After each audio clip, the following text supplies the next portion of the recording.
پھر بھی بچ جاتا تھا رسول اللہ صلی اللہ علیہ وسلم کی برکت سے۔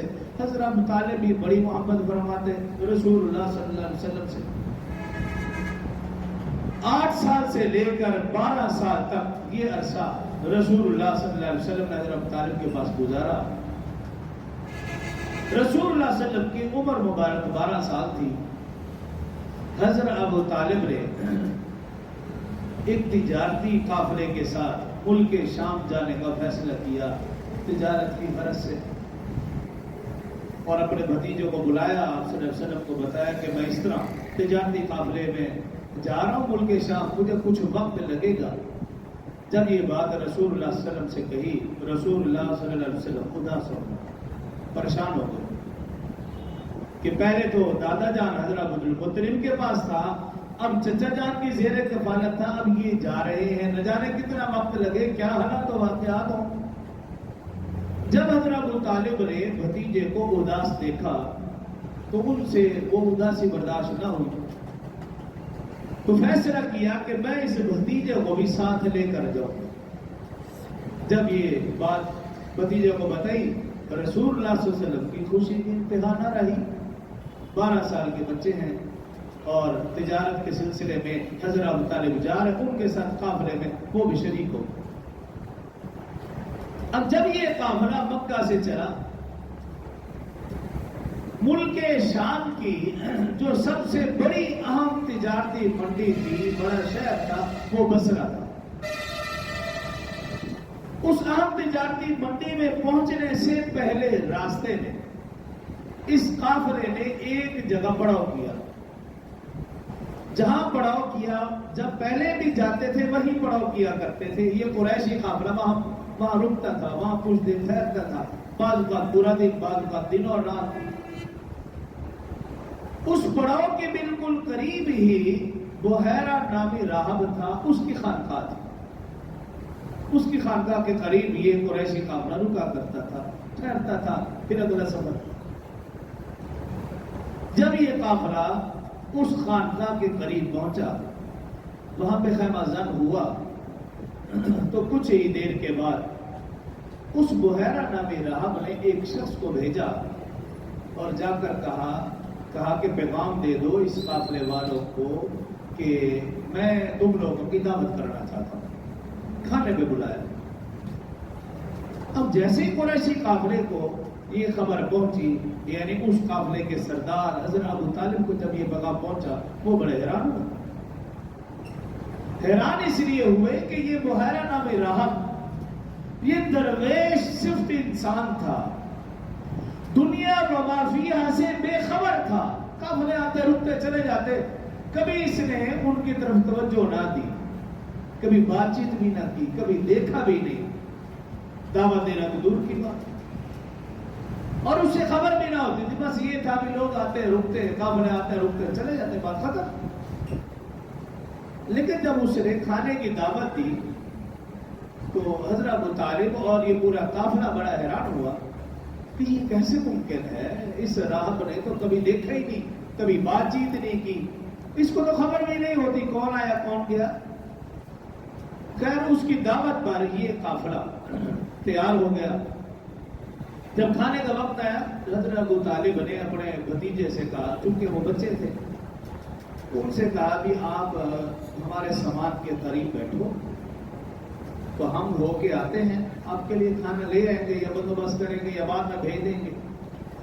تو آپ صلی اللہ علیہ وسلم اس سامان کے پاس بیٹھ گئے۔ جب یہ قافلہ اس خانقاہ میں گیا، بحیرہ نامی راہب نے قافلے پر نظر دوڑائی، پوچھا بھی سب افراد آگے؟ کہا جی سب آگے۔ پھر نظر دوڑے، پھر پوچھا بھی سب آگے؟ حضرت ابو طالب نے کہا سب آگے ہیں، سامان کے قریب ایک بچے کو بٹھایا ہے۔ جب یہ بات کہی تو وہ بحیرہ نامی راہب کہنے لگا کہ اس بچے کو ضرور بلاؤ، اس بچے کے احترام اور اکرام کی وجہ سے آپ کی دعوت کی ہے، تو ہر نہ میں آپ کی دعوت نہ کرتا۔ اس بچے کو بلایا گیا، اب کھانا شروع ہو گیا۔ وہ بحیرہ نامی راہب، حضرت ابو طالب اور وہ بچہ، یہ تینوں بالکل پاس بیٹھے ہیں۔ بحیرہ نامی راہب نے حضرت ابو طالب سے کہا کہ آپ کا اس بچے کے ساتھ کیا رشتہ ہے؟ حضرت ابو طالب نے کہا کہ یہ میرا بیٹا ہے۔ تو بحیرہ نامی راہب کہنے لگا میرے علم اور بصیرت کے مطابق یہ آپ کا بیٹا نہیں ہو سکتا۔ کھانا شروع ہو گیا۔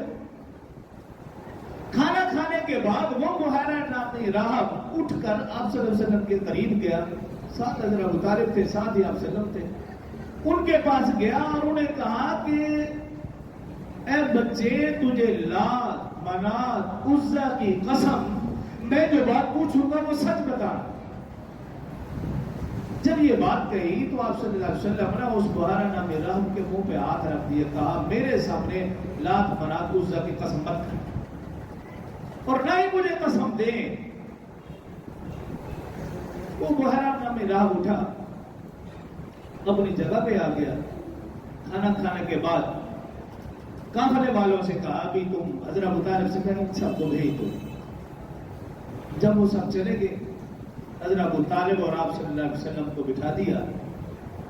حضرت ابو طالب کی طرف پھر متوجہ ہو، کہا اے حضرت ابو طالب، جب یہ قافلہ تمہارا قریشی قافلہ آ رہا تھا اس وقت اچانک میں اپنے خانقاہ کے دروازے پر کھڑا آنے کا نظارہ کر رہا تھا۔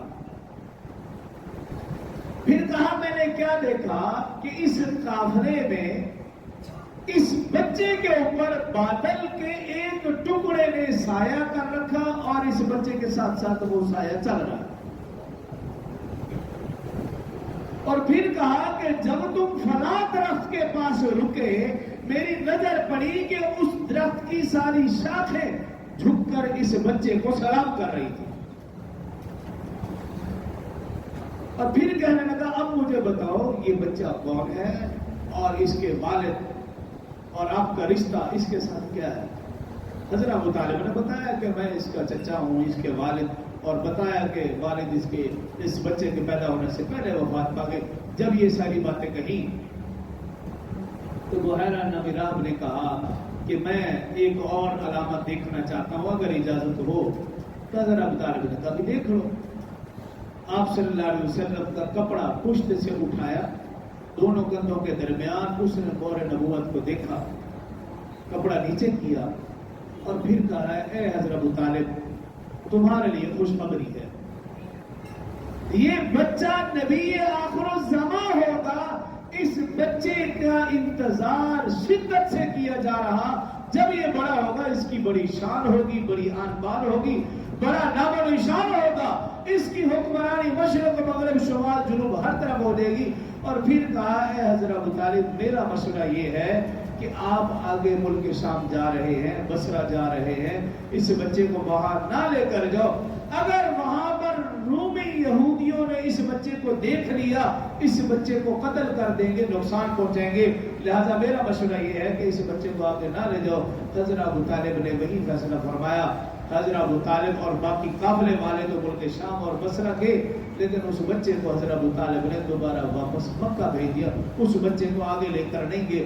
اور جب تک حضرت ابو طالب حیات رہے پھر اور یہ آپ صلی اللہ علیہ وسلم کی عمر کم رہی، 20 سال سے کم تک، پھر حضرت ابو طالب نے اس بچے کو ملک شام اور دیگر ملکوں میں جانے کی اجازت نہیں دی۔ حضرت ابو طالب اس وقت پھر سمجھ گئے کہ یہ بچہ معمولی نہیں ہے، جس کی گواہی ایک بحیرہ نامی راہب دے رہا ہے، یہ بچہ معمولی نہیں ہو سکتا۔